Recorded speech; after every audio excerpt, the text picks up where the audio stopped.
सीधे लाभार्थियों से बात तो मैं नहीं कर पा रहा हूं, बल्कि समाज के ऐसे लोगों को जो लाभार्थी हैं उनको सरकारी योजना उसका लाभ पहुंचाने वाले जो एक माध्यम के रूप में काम करते हैं ऐसे बंधुओं से बात करता हूं। क्योंकि आज मैं जो राशन डिपो धारक जिनको पीडीएस की दुकानें कहते हैं ऐसे राशन डिपो धारकों से बात कर रहा हूं और सरकार की जो सस्ते राशन देने की योजना है उसको राशन पहुंचाने का काम आप करते हैं। जिनको राशन पहुंचाया जाता है जो गरीब लोग हैं ऐसी संख्या लगभग 32 लाख के आसपास है, जो कि हमारे हरियाणा प्रदेश की कुल मिलाकर के लगभग 45% ये जनसंख्या हिस्सा बनती है। अब आप एक सेवा के नाते से इधर सरकार से जुड़े हैं और उधर सरकारी योजना के जो लाभार्थी हैं उनके साथ आप जुड़े हैं, सरकार की योजना का सीधा लाभ उन तक पहुंचाते हैं। एक प्रकार का आप अपना व्यवसाय भी करते हैं और एक सेवा का काम भी उनके साथ मिलकर के करते हैं। तो एक बहुत बड़ा काम है। इसलिए आपसे बात करके आज मैं जरूर इस बात की जानकारी बाद में लेना चाहूंगा कि कहीं आपके कार्य करने में कोई कठिनाई आ रही है अथवा जो लाभार्थी हैं जो राशन प्राप्त करते हैं ऐसे लोगों को कठिनाई आ रही हो तो आप सीधा अगर हमको जानकारी देंगे तो निश्चित रूप से इन समस्याओं को भी हम दूर करेंगे। मित्रों, जैसा प्रधानमंत्री जी नरेंद्र मोदी जी ने देश भर में अंत्योदय अभियान चलाया है और उस अंत्योदय अभियान के अंतर्गत हर गरीब व्यक्ति की पेट की भूख मिटाना ये उसका उद्देश्य है और उसी उद्देश्य के माध्यम से एक प्रकार से योजनाएं चलाई गई।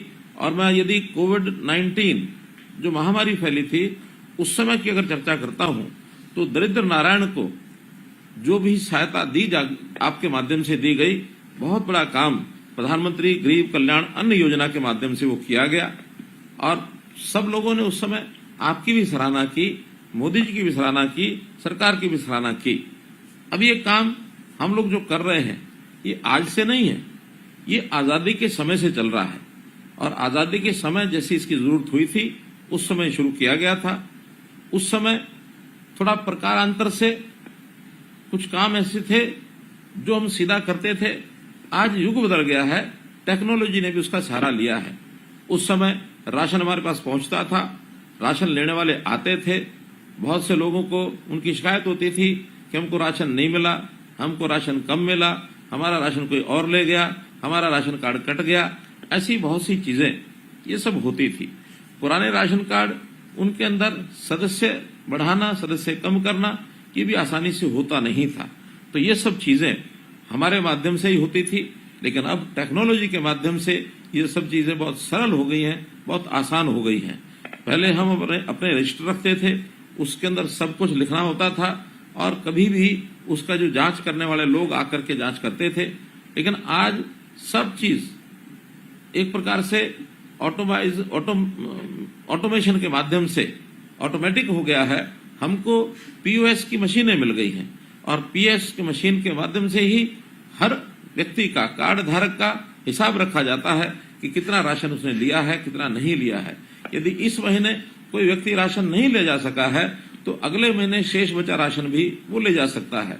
हमारे यहाँ कितना सामान आया है, कितना राशन मिला, कितना नहीं मिला, ये सब हिसाब किताब भी उसमें रखा जाता है। हमारा स्टॉक कितना है ये भी पता लगता है। कोई व्यक्ति अगर शिकायत करता है तो उसकी शिकायत भी उसी के हिसाब से दूर कर दी जाती है। कभी कभी तो राशन आने का समय निश्चित नहीं होता था, लोग हमको पूछते रहते थे कि राशन कब आएगा, कब नहीं आएगा, और आप जैसे लोग भी ये सुन सुन के जवाब दे दे के कई बार थक जाते थे। लेकिन अब टेक्निकल तौर पर हमने जब भी राशन की सप्लाई आपकी दुकान पर होती है उसी समय एसएमएस करके मोबाइल के माध्यम से उनको संदेश दे दिया जाता है कि अब राशन पहुंच गया है दुकान पर, आप अपना जाकर के राशन प्राप्त कर सकते हैं। तो इस प्रकार ये जो सिस्टम बने हैं, इस सिस्टम ने आपके काम को भी सरल किया है और सरकार के काम भी सरल किया है, उपभोक्ता जो है उसके काम को भी सरल किया है। आप सब लोग लगभग 9,434 जो दुकानें स्वचालित जो पीडीएस की दुकानें हैं उन मशीनों के माध्यम से पीओएस का जो मशीनों का उपयोग करते हैं, वो पीओएस की दुकान जो मशीनें हैं वो भी आपको उपलब्ध करा दी गई हैं, इसलिए कोई कठिनाई आती नहीं है। मुझे खुशी है इस बात की कि हमने इस बार जो एक आदेश निकाला है कि राशन की दुकानें, ये भी महिला सशक्तिकरण के नाते से जो प्रयोग किया कि 33% महिलाओं को राशन की दुकानें दी जाएंगी, तो जो नई राशन की दुकानें खुलेंगी उसमें महिलाएं अगर अप्लाई करती हैं तो प्राथमिकता के तौर पर उनको जो है वो दिया जाता है। तो इस प्रकार से आगे बढ़ते हुए हम लोगों ने ये भी व्यवस्था की है कि जो डीलरों की जितनी भी समस्याएं हैं उन समस्याओं को भी हम सरकारी तौर पर आपके हितधारक जो है पीडीएस हितधारक, उसकी भी समस्याओं का हल करें, ऐसा हमने काम किया है। राशन में आप सब लोग गेहूं और चावल तो देते ही हैं, साथ में कभी कभी जब योजना बनती है उसमें दालें दी जाती हैं, कभी तेल दिया जाता है, चीनी भी दी जाती है, कभी नमक की भी सप्लाई होती है। जो आवश्यक चीजें हमको गरीब जनता को सप्लाई करनी होती हैं वो सब चीजें आपके माध्यम से की जाती हैं। प्रधानमंत्री जी ने बहुत अच्छा एक और काम जो किया कि कभी कभी कोई परिवार अपने स्थान को छोड़कर दूसरे स्थान पर जाता था तो उसको राशन कार्ड भी बदलवाना पड़ता था। एक दुकान से दूसरी दुकान पर ले जाने के लिए उसको बहुत मशक्कत करनी पड़ती थी।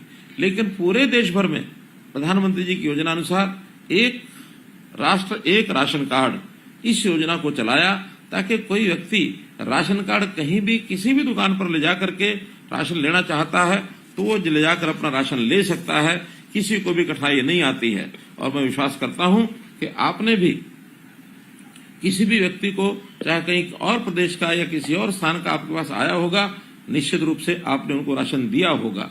इसमें कोई कमी ना आने दें। हर किसी को खाने का अधिकार उसको मिला हुआ है, तो उसको राशन का प्राप्त करने का भी अधिकार है। हमारे पास उसका नाम दर्ज है अथवा नहीं है, लेकिन कोई व्यक्ति राशन कार्ड लेके आया है तो उस राशन कार्ड के हिसाब से उसको जो सामान उसका देना है, ये जरूर हम ध्यान रखेंगे। एक बात कभी ऐसी भी ध्यान में आती है कि आपके जो राशन यानी लेने वाले लोग हैं, जो भी हितधारक हैं, आपको सब पता होता है कौन व्यक्ति कैसा है। हमारी योजना गरीब व्यक्ति के लिए है, क्योंकि सरकार के ऊपर साधनों का, सरकार के पास जो संसाधन है उसके ऊपर अधिकार अगर है तो गरीब व्यक्ति का है। यदि आपको लगता है कि कोई गरीब व्यक्ति छूट गया है, हमारे दायरे से बाहर रह गया है, तो उसके नाम को निश्चित रूप से आप हमारे तक पहुंचाएं ताकि तुरंत उसका जो है राशन कार्ड बनाया जा सके। हाँ, एक दूसरा भी विषय कभी कभी होता है कि व्यक्ति गरीब तो नहीं है, लेकिन किन्हीं कारणों से उसने अपना राशन कार्ड बनवा लिया।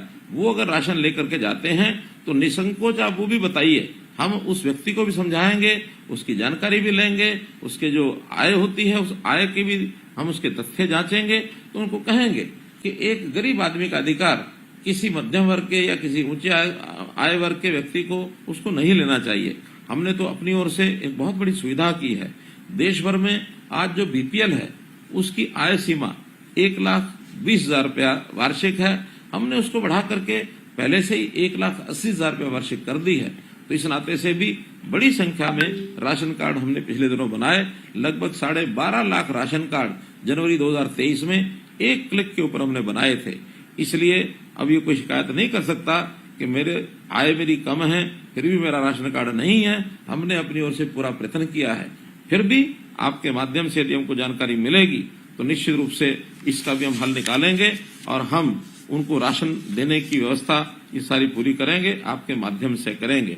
मुझे ये भी ध्यान है कि आपके राशन की दुकान के कारण से हो सकता है आपका व्यवसाय उतना ज्यादा न चल पाता हो, आपको अतिरिक्त आय कैसी हो, इसकी भी समय समय पर हम चिंता करते हैं। आपकी जो नई योजनाएं हैं उन योजनाओं के ऊपर भी आपको सुझाव देंगे, उसके ऊपर हम काम करेंगे। आप उसके अतिरिक्त कोई ना कोई और अपना काम कर ही रहे होंगे, अन्यथा राशन की दुकान के साथ साथ अन्य कोई काम भी करें। इसलिए आपकी खुशहाली, उसमें मैं समाज की खुशहाली देखता हूं। आप खुशहाल बने और आपका व्यवहार निश्चित रूप से सरकार की योजनाओं को भी प्रभावित करता है, क्योंकि भले आप सरकारी राशन की दुकान का काम करते हैं, लेकिन लोगों के मन में ये सरकारी राशन की बजाय दुकान को ही सरकारी कह दिया जाता है कि ये सरकारी दुकान का राशन है। तो सरकारी राशन का दुकान होना एक बात है, राशन का सरकारी दुकान में होना ये दूसरी बात है। जो लोगों को लगता है कि आपकी दुकान सरकारी दुकान है, तो जो आपकी छवि है वो सरकार की छवि बनेगी। इसलिए निश्चित रूप से आप कभी भी ऐसा कोई काम न करें जिससे सरकार की छवि पर भी फर्क पड़े या आपकी छवि पर फर्क पड़े। शुद्ध सात्विक काम करना यही आपके लिए एक प्रकार से अपेक्षित है। और मैं आपको आपके इस आत्मविश्वास को, यानी जो समाज में भी आप आत्मविश्वास भरते हैं, उस योजना को भी, मैं उस काम को भी आपकी सराहना करता हूं और आपका धन्यवाद करता हूं कि आप गरीब आदमियों की सेवा आप करते हैं। आपको विश्वास दिलाता हूं आपकी हर समस्या के समाधान के लिए हम आपके साथ खड़े हैं। बहुत बहुत धन्यवाद, बहुत बहुत आभार।